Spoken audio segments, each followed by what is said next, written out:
which is part of a series of public programs here at the ICA around Point to Departure, which is an exhibition in the ICA's theater that explores the condition of liminality. And it's been curated by Rebecca Heald. Getting it right ahead of myself. The exhibition culminates a year collaboration between Delphina Foundation, the ICA, Art School Palestine, and the British Council. Point to Departure actually began with a series of arrivals. 3 artists and a curator went to Palestine, to Ramallah specifically, with Art School Palestine for residencies there. And a similar group of Palestinian artists and a curator came to London to do a residency program with us at Delphina Foundation. The first iteration of the outcomes of the residencies were shown in Ramallah in January, and that work was further expanded for the exhibition that's in the ICA's theater, which coincided with Shabak, London's Festival of Contemporary Arab Culture.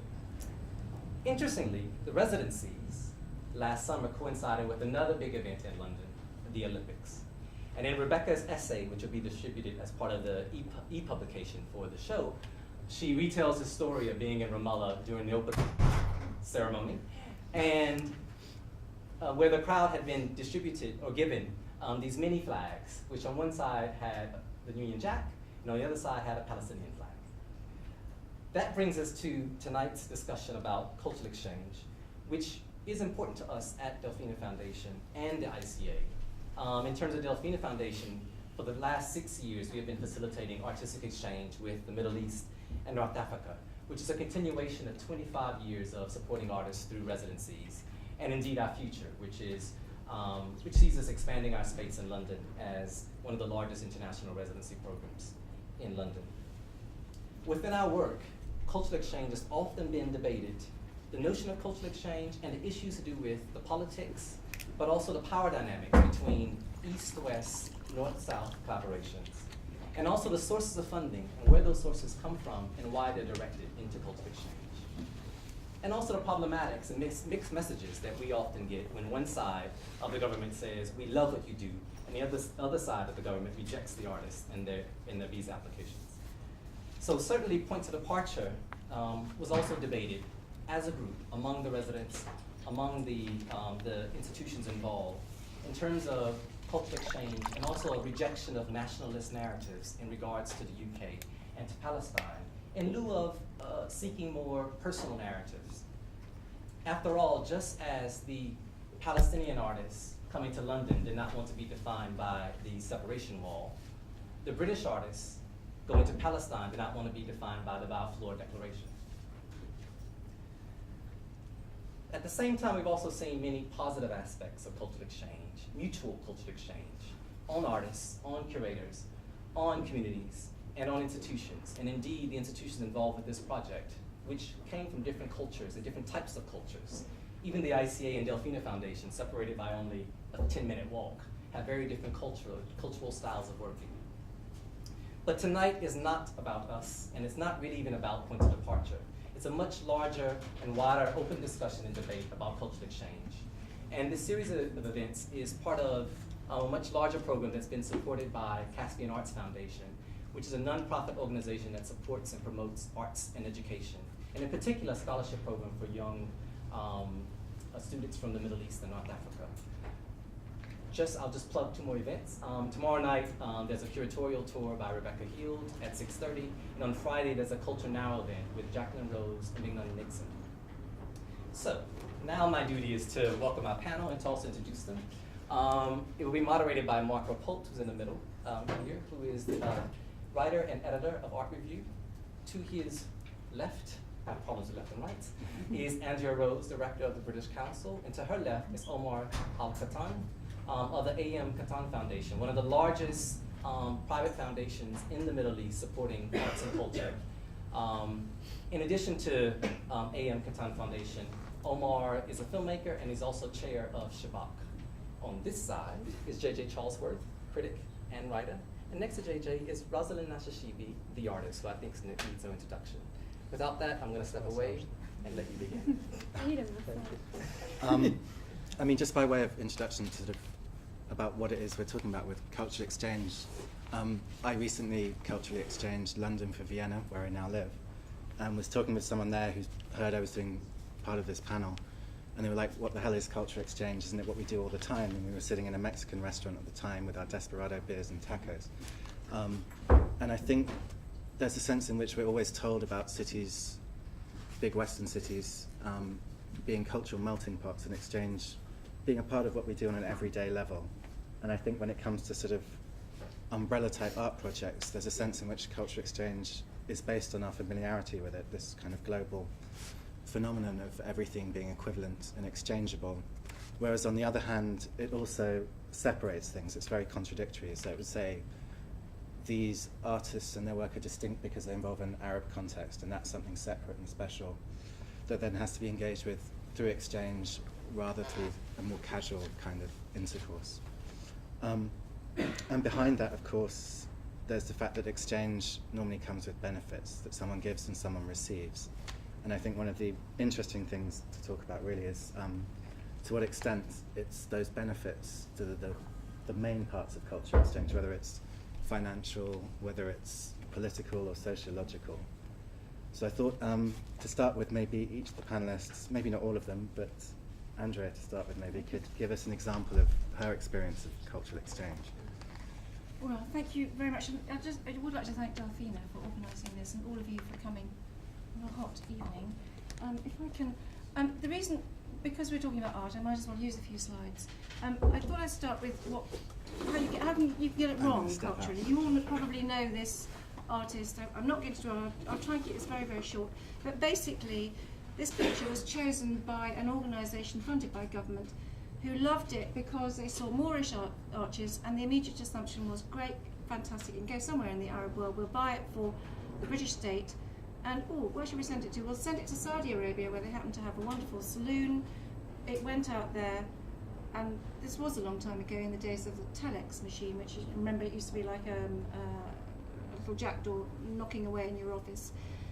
After somebody had been to the British Embassy in Riyadh, a week later the telex machine came back with the message, "What's in the sandwich?"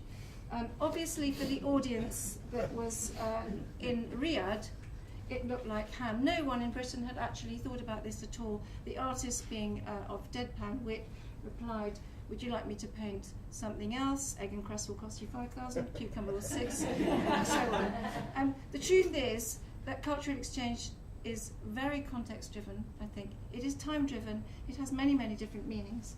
I'm going to show you a very few other examples where, and I'm very proud to say that was not the British Council, it was the government art collection, incidentally, who bought and then had to resell that picture. But the British Council also runs into a lot of difficulties in terms of what we are trying to do. This was sent to these two works by David Hockney shortly after he became a rising star, having been at the Royal College and picked out in '62 when he was still there as a rising star. He was chosen to go to Mexico City at the time then of their Cultural Olympics. And I thought you might enjoy this letter, which was under embargo for 30 years in secret from the British ambassador at the time. If you can't actually read it, it talks about the appalling nature of being homosexual. This incidentally was the year after the liberalisation of, or the decriminalisation of homosexuality in Britain, so we felt it was perfectly legitimate to send works that we felt had a message, and I'm sure we'll come back to the idea of what messages we want to get across. But if you can't read this, I will say that, I will just let you know that our ambassador at the time said there's a long history of national efforts to suppress this vice. And so even our ambassadors in parts of the world where we, the British Council, have been trying to send artists, actually not because of their homosexuality, but because we believe they were great artists. Our own organisation, or our own people overseas don't feel is a good thing. This is a rather trivial example, but it was the first opportunity to show Damien Hirst in Paris. It just happened to be at the time of the beef wars, if you remember BSE, and these were the only cows to be able to cross the channel at the time. Huge Daily Mail headlines about, why we were exporting cows.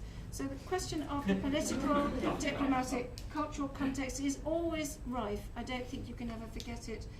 Delphina talked about, the nature of what you want to get out of exchange, and Mark 2 about benefits. I would like to believe that we're disinterested, because nobody is ultimately disinterested. And this is an example in Iran. Just after I went to Iran to start cultural relations with Iran in 2002, when it was the first time that Britain had been allowed back into Iran after the foundation of the Cultural Revolution there. And they wanted to show British art. That was their request, not ours. It wasn't a question of ours showcasing ourselves.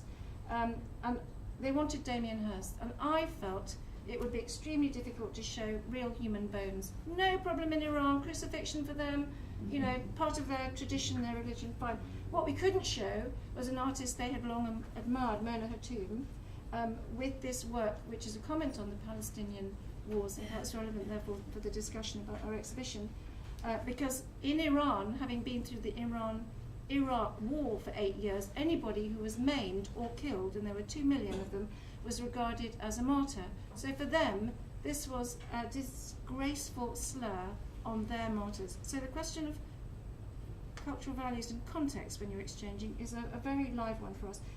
And of course you can't show the human body, we can't say basically full frontal nudity in Iran, but you can certainly show the body right from the esophagus through the anus internally. No problem about showing deep throat in Iran at all. I want to show you this only because artists and institutions such as mine quite often have different views of what is appropriate to send. You all know Anthony Gormley's field. Anthony Gormley, I know this will be on YouTube, came to my office at the time of the Balkan Wars, and we were touring this work in what was then Central and Eastern Europe, and begged me to send it to Serbia. And I said no. There was an embargo on all except medical and food goods by the UN into that part of the Balkan Wars, and it would endanger life and limb. And Anthony's remark was, take this as you will, it would be good for people's souls to see something like this. 3 weeks later, there was the bomb in the marketplace, and a large number of people were killed. I felt vindicated, but Anthony rang me up almost immediately and said, you see, if you'd have sent my work, it might not have happened. So, you know, different takes on what art might or might not do. Martin Parr, this is a view of Britain, New Brighton, which is just north of Liverpool. Been all the way around the world, we've sent it everywhere. Where can we not show it without outrage? Britain. We showed this in our Manchester office. Huge fuss from our own staff who felt that this was an outrageous way of showing what Britain was like, because they said it's not true. Well, you know, I don't think that it's, even if we're funded by the state, it is the job of a disinterested state to show National Geographic views. What we want is truth, not propaganda. And my final point is, it's all very well showing British art or overseas, but really the world has changed, the game has changed. It is very, very important, I think, for other voices to be heard here. I don't think the case for showcasing art overseas is made unless you can really have a partnership and a collaboration, and that means letting artists' voices from other places be heard here. I'm showing you this as an example because at a time when Russia had thrown the British Council out 5 years ago, we didn't try hard to do this because of that reason, but it happened to be in 2011, the anniversary of the 50th anniversary of the first man into space, Gagarin, and I brought this statue actually next door to the Mall. Involved a huge amount of negotiation with all of the Russian authorities, and I think it made a real difference for the Russians to believe that we appreciated their achievements. We could show Turner, we can show Ruskin, we can show Whistler in Russia, but it makes far more impact for us to recognise the cultural values of other people at the same time. Sorry, I've taken up a long time from my fellow panellists, but that's what I'd like to say. Thank you.